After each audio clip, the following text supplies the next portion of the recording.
Hello everyone, welcome to my channel all about fashion. In today's video we will cover chikankari. ये Indian textile series का part 1 है चिकनकारी। मैंने सोचा है मैं सारी Indian textile technique part wise cover करूँ, स्टेट वाइज कवर करूँ, क्या टेक्निक यूज़ होती हैं, क्या ट्रेडिशनल टेक्निक हैं जो इंडिया में एग्जिस्ट करती हैं जिनके बारे में हमें पता होना चाहिए, या जिसको भी इंटरेस्ट हो वो देख सकता है ये सीरीज़। मैं हर टेक्सटाइल की प्रोसेस स्टेप बाय स्टेप आपको समझाऊंगी, बताऊंगी क्या फैब्रिक यूज़ होता है, क्या मटेरियल यूज़ होता है, क्या ट्रेडिशनल टर्मिनोलॉजी यूज़ होती है, खाखा एम्ब्रॉयडरी वाइज, स्टिच वाइज, कहाँ पे कौन सी एम्ब्रॉयडरी स्पेसिफिकली होती है। मैं सारी जो भी डिटेल्स हुए हैं वो स्टेप बाय स्टेप डिटेल में एक्सप्लेन करने की कोशिश करूँगी। तो अगर आपको कोई भी स्पेसिफिक टॉपिक पे कोई वीडियो चाहिए या शॉर्ट चाहिए या डिटेल चाहिए, आप मेरे को कमेंट सेक्शन में बता सकते हैं। मैं उस पर ज़रूर वीडियो बनाऊंगी, डिटेल वीडियो बनाऊंगी। Now let's talk about today's video. आज की वीडियो में हम चिकनकारी फ्रॉम लखनऊ इसको कवर करेंगे कम्प्लीटली। ये कहाँ से शुरू हुई थी, इसकी मेकिंग प्रोसेस क्या है, क्या क्या टेक्निक इसमें यूज़ होती है, किस टाइप के product, traditional product, contemporary product, क्या क्या चेंजेस आए हैं, ये सारी चीज़ें हम कवर करेंगे in detail. So let's get started with the video.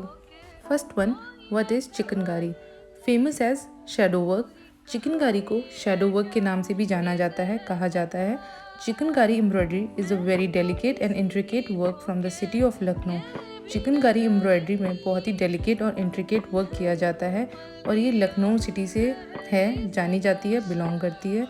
A skill more than 200 years old. Chikankari embroidery 200 साल पुरानी है। The embroidery is famous for its timeless grace and gossamer delicacy. Chikankari embroidery अपने टाइमलेस ग्रेस और gossamer delicacy के लिए बहुत ही famous है। Chikankari is an ancient form of white floral embroidery that is intricately work with needle and raw thread. Chikankari एक white floral embroidery है जिसमें निडल और रॉ थ्रेड के द्वारा डिज़ाइन बनाई जाती है, इंट्रिकेट डिज़ाइन बनाई जाती है। The Persian word chicken or chikin which means a needle of embroidered fabric. Persian word में चिकन और चिकन का मतलब होता है embroidered fabric. It is also said that word is chikan is a derivative form of Persian word chikan means drapery. Persian word में चिकन का मतलब drapery भी माना जाता है। Now the origin of Chikankari. According to few historians, chikan is a Persian craft that evolve in the Mughal court of the Emperor Jahangir by his beautiful and talented consort Noor Jahan। Chikankari एक Persian craft है जो कि evolve हुआ Mughal court में महाराजा जहांगीर की wife नूर जहां के द्वारा। The craft flourished under the benign Nawabi influence and later with the British influence, designs become more formal, resulting in an export market in Europe and England। Chikankari craft नवाबी influence में बहुत अच्छे से फ्लरिश्ड हुई आगे। उसके बाद ब्रिटिश इन्फ्लुएंस के कारण डिज़ाइन और भी फॉर्मल बनी और एक्सपोर्ट की गई यूरोप और इंग्लैंड मार्केट में। Now the material. मलमल्स और muslin garment were the most appropriate for the hot and tepid climate of Delhi. मलमल और मसलिन फैब्रिक दिल्ली के गर्म मौसम के लिए बहुत ही सुटेबल फैब्रिक थे। Originally chicken embroidery was done with the untwisted white cotton thread on soft white cotton fabric like muslin and cambric. Originally जो चिकनकारी एम्ब्रॉयडरी होती है वो अनट्विस्टेड वाइट कॉटन थ्रेड से करी जाती है सॉफ्ट कॉटन फैब्रिक पे, जैसे कि मसलिन और cambric. It was sometimes done on net to produce a kind of lace. कभी कभी ये नेट फैब्रिक, मैश फैब्रिक पे भी करी जाती है to produce a kind of lace, lace की तरह कपड़ा बनाने के लिए। Today chikan work is not only done with colour thread. आज के टाइम में चिकन ना सिर्फ कलर थ्रेड पे की जाती है but on all kind of fabric like silk, crepe, georgette, organdie, chiffon and tussar. बल्कि हर तरीके के फैब्रिक में, ये मटेरियल में ये एम्ब्रॉयडरी अवेलेबल है और करी जाती है। And now the making process. Stages involve in making process R block printing, embroidery work and washing. Chikankari की प्रोसेस में ये 3 स्टेप्स फॉलो किए जाते हैं। पहला ब्लॉक प्रिंटिंग, दूसरा एम्ब्रॉयडरी वर्क, तीसरा washing. Now let's get to know first step, block printing. Initially the design to be work is printed on the fabric. सबसे पहले जो डिज़ाइन बननी होती है उसको फैब्रिक पे ब्लॉक के द्वारा पेंट किया जाता है, छापा जाता है। The wooden block is dipped in the color solution which is made by mixing glue and indigo. जो ब्लॉक होता है वुडन ब्लॉक उसको डिप किया जाता है, डुबाया जाता है ग्लू और इंडिगो कलर के सोल्यूशन में, ताकि हम डिज़ाइन को फैब्रिक पे छाप सकें और उसका कलर हमें एम्ब्रॉयडरी करने के लिए अच्छे से दिखे। Then it is printed on the fabric. उसके बाद डिप करने के बाद उसे फैब्रिक पे छापा जाता है, जैसा कि मैंने बताया एम्ब्रॉयडरी करने के लिए दिखे अच्छे से इसलिए। There will be a different block और बूटीज़, फ्लोरल पैटर्न्स एंड बॉर्डर्स। हर डिज़ाइन के लिए अलग ब्लॉक होगा। एग्जाम्पल में जैसे फ्लोरल पैटर्न हो गया या बॉर्डर की डिज़ाइन हो गई, उसके लिए in Lucknow the printing process is done by a separate group of artisan. Lucknow में जो प्रिंटिंग प्रोसेस है वो सेपरेट ग्रुप ऑफ आर्टिशंस के द्वारा करी जाती है। मेनली कॉन्सेंट्रेट इन प्रिंटिंग, जो कि मेनली सिर्फ प्रिंटिंग पे ही कॉन्सेंट्रेट किया करते हैं। The printed fabric is now ready for the embroidery work. उसके बाद जो प्रिंटेड फैब्रिक होता है वो एम्ब्रॉयडरी करने के लिए सेकेंड प्रोसेस के लिए रेडी होता है। Now second step, embroidery work. The embroidery is done over the printed design pattern using needle and thread. Embroidery शुरू करी जाती है जो प्रिंटेड डिज़ाइन होती है उस पर। The artisan creates traditional pattern using different techniques. जो आर्टिशन होते हैं वो ट्रेडिशनल पैटर्न क्रिएट करते हैं डिफरेंट एम्ब्रॉयडरी टेक्निक के द्वारा। Different type of stitches can be made in one product. Different type की अलग अलग तरीके की जो स्टिच होती हैं वो एक प्रोडक्ट पर बनाई जाती हैं। और third and the last step, washing. Washing is the final stage of production process. Washing production process की फाइनल स्टेज होती है। The fabric after embroidery work is first soaked in the water. जो embroidered fabric होता है उसको पहले water में सोक किया जाता है, डुबाया जाता है। And then washed to remove the block printed blue colour. उसके बाद उसको धुला जाता है, जो ब्लॉक प्रिंटिंग का ब्लू कलर रह जाता है उसको रिमूव करने के लिए, हटाने के लिए। Then it is starched and iron to obtain stiffness. उसके बाद इसको आयरन किया जाता है स्टिफनेस को रिमूव करने के लिए। The final product is now ready for the market. इस सारी प्रोसेस के बाद जो फाइनल प्रोडक्ट है वो मार्केट के लिए रेडी हो जाता है। Now here I have shared a flow chart to make it more easier to understand. First step, cloth is to be embroidered is purchase from the market. Market से पहले cloth purchase किया जाता है। Second step, design are traced on the surface by rangrez with the help of block. जो design बननी होती है उसको ट्रेस किया जाता है ब्लॉक की हेल्प से फैब्रिक पे। Third step, the cloth is placed on the frame. उसके बाद जो क्लोथ होता है उसको एम्ब्रॉयडरी फ्रेम में प्लेस किया जाता है। Fourth step, embroidery is done with the help of hand by the women और द आर्टिशन। उसके बाद एम्ब्रॉयडरी बनानी शुरू की जाती है। इसमें हैंड एम्ब्रॉयडरी ही की जाती है, आर्टिशंस करते हैं। Fifth step, once the embroidery is done the cloth is washed. उसके बाद एम्ब्रॉयडरी होने के बाद क्लोथ को वॉश किया जाता है। And the last step, the cloth is starched and iron pressed to obtain stiffness. उसके बाद जो एक्स्ट्रा स्टार्च होता है उसको रिमूव किया जाता है, क्लोथ को आयरन किया जाता है और फाइनल प्रोडक्ट मार्केट के लिए रेडी हो जाता है। Now here is the whole process picture representation to make it more easier to understand. Now, Chikankari flat stitch with their traditional name. अब मैं जो भी ट्रेडिशनल स्टिचेस यूज़ होते हैं चिकनकारी की प्रोसेस में उसको वन बाय वन कवर करूँगी उनके ट्रेडिशनल नेम के साथ। First one, bakhia, most common chikan stitch to get the effect of shadow work. ये सबसे कॉमन स्टिच है चिकनकारी की जो कि शेडो इफेक्ट में यूज़ की जाती है। Bakhia is very similar to herringbone stitch done on back side and front side to give a shadow effect. जो बुकाई टेक्निक है, स्टिच है, वो हेरिंगबोन स्टिच से बहुत सिमिलर होती है। ये बैक और फ्रंट साइड दोनों पे ही की जाती है शेडो इफेक्ट देने के लिए। And now it is done in two ways. ये दो तरीके से की जाती है। From back side ulta bakhia, the flat lie on the reverse of the fabric underneath the motif the transparent muslin fabric opaque and provides a beautiful effect of light and shade. इस step में जो बुकाई टेक्निक होती है, stitch होती है, उसको fabric के back side पे बनाया जाता है, किया जाता है अंडरनीथ द मोटिव के नीचे। और जो ट्रांसपेरेंट मसलिन होता है इस स्टिच के कारण हल्का सा धुंधला हो जाता है, इसीलिए वो शेडो और लाइट का इफेक्ट क्रिएट करता है। Second way, from front side sidha bakhia. It is a satin stitch with criss cross of individual thread. The floats of thread lies on the surface of the fabric. This is used to fill the forms and there is no light or shade effect. इसमें जो भी stitch होती है इसमें दो stitch use होती हैं, satin stitch and criss cross stitch. ये फैब्रिक के फ्रंट साइड पे यूज़ की जाती हैं और इनका यूज़ जो फैब्रिक के मोटिव्स होते हैं फैब्रिक के ऊपर उसको फिल करने के लिए यूज़ किया जाता है और इसमें कोई भी लाइट और शेड का इफेक्ट नहीं होता है, वो ऑलरेडी बैक साइड की बुकाई पे क्रिएट होता है। Next, taipchi. It is the running stitch worked on the right side of the fabric.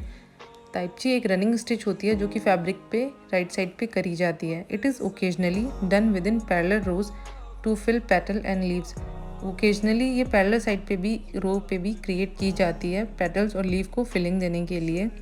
Sometimes taipchi is use to make the bel buti all over the fabric. कभी कभी इस टेक्निक का यूज़ जो फैब्रिक के ऑल ओवर फैब्रिक पे बेल और बूटी देने के लिए बनाने के लिए भी किया जाता है। This is the simplest chikan stitch and often serve as a basis for further embellishment.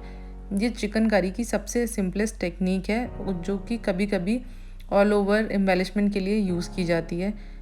It resembles jamdani and is considered the cheapest and the quickest stitch.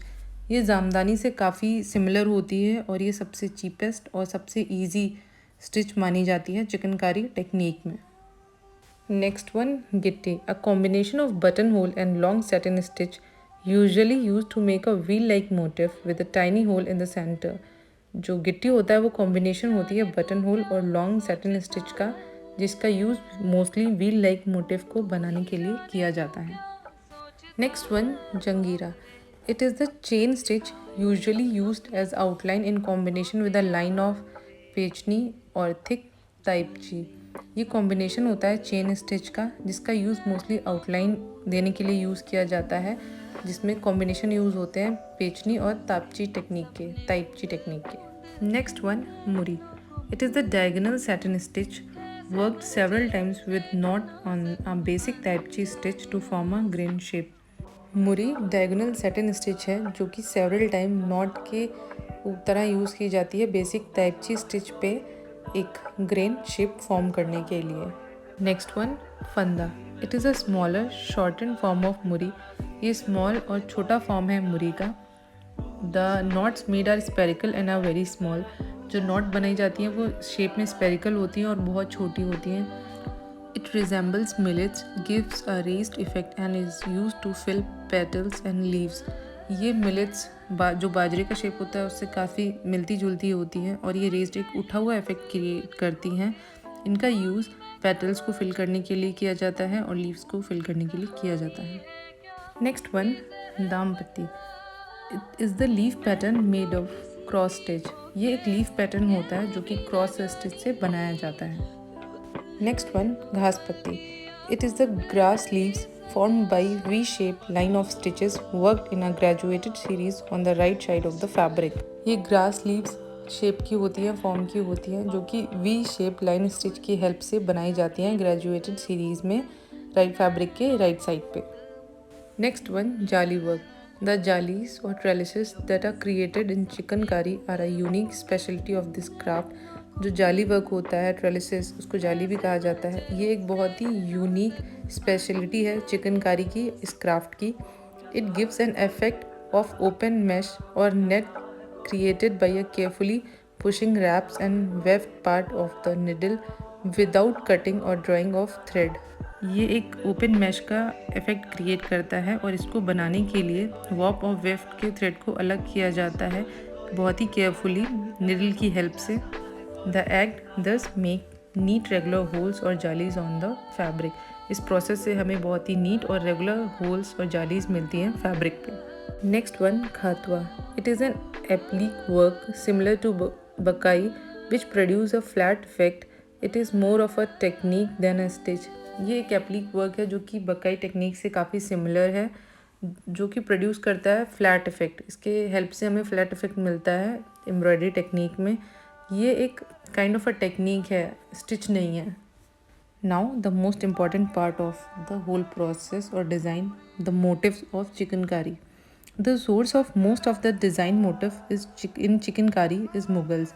जो चिकनकारी एम्ब्रॉयडरी में डिज़ाइन के मोटिव का मेन सोर्स था, इंस्पिरेशन था, वो Mughals के द्वारा ही था, मुगल इन्फ्लुएंस ही थी।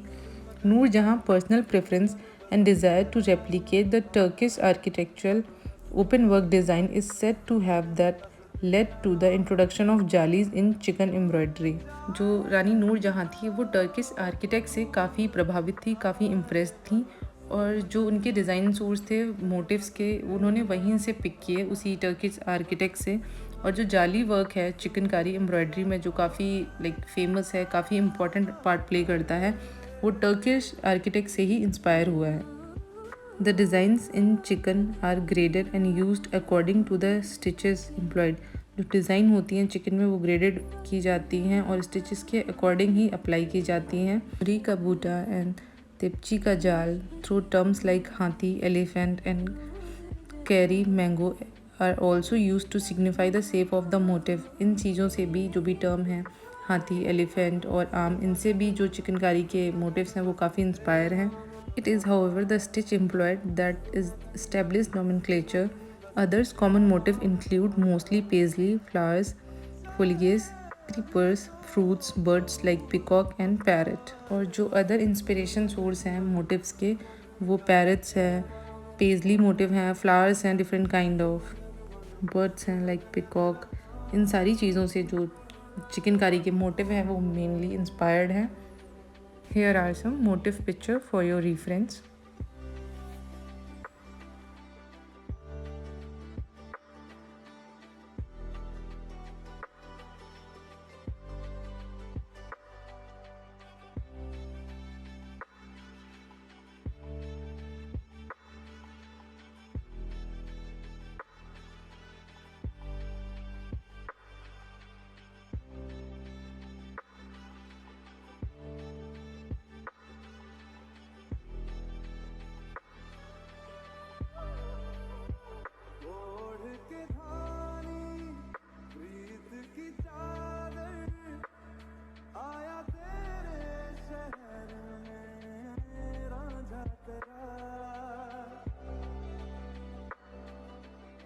Thank you so much for watching this video. अगर आपको मेरी वीडियो कंटेंट और मेरा जो भी मेहनत है पसंद आई हो तो प्लीज़ लाइक, शेयर और सब्सक्राइब करके मेरे चैनल को, मेरे कंटेंट को बहुत सारा प्यार दें।